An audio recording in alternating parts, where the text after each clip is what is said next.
So welcome. We are going to start our Torah reading in just a moment, and we invited Abigail Wald this year to come and intro for us our Torah reading this morning, and you will see why in just a moment.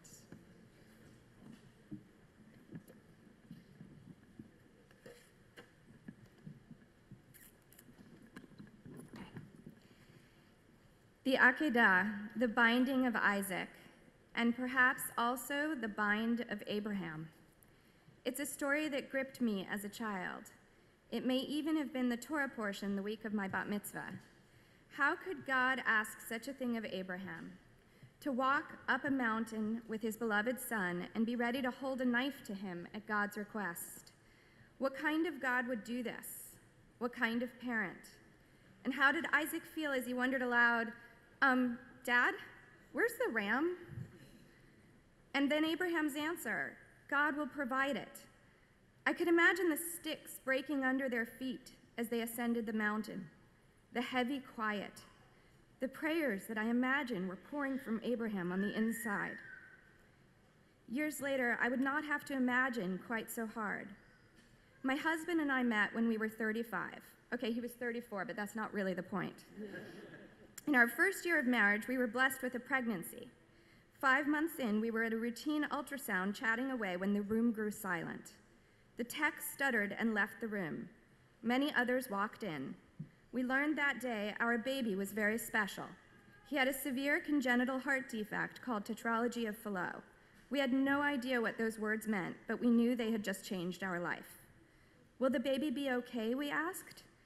Their answer, well, his condition is incompatible with life. I'll let that sink in.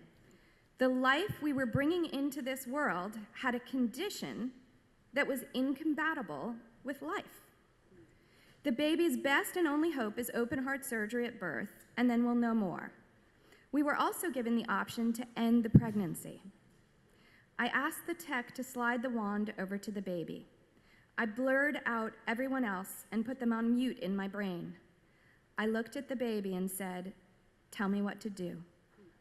Can you do this? If you can, I can. He turned right to me, full face. I felt his clear, yes, I'm strong. I can do this. In essence, he said, walk up the mountain, if you dare. God will provide, I think.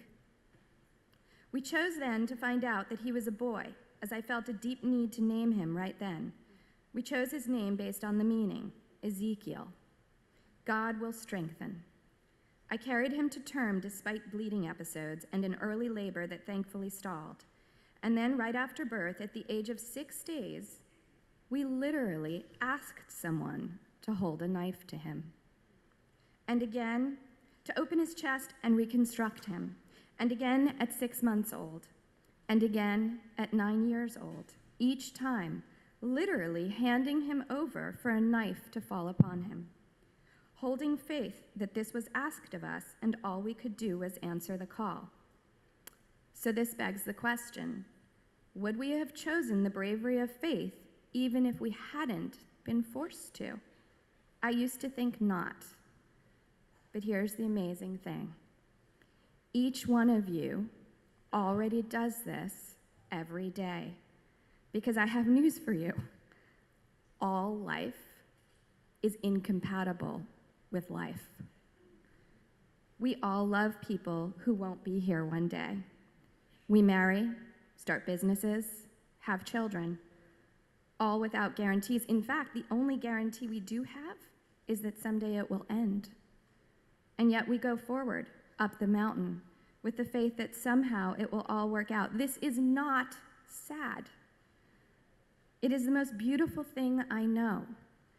Faith is not weak submission.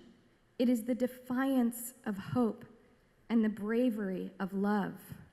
Hold on to it always. Each one of you is already a fierce warrior of love. May your mountains be climbable, and may there always be rams in the thickets. Happy New Year.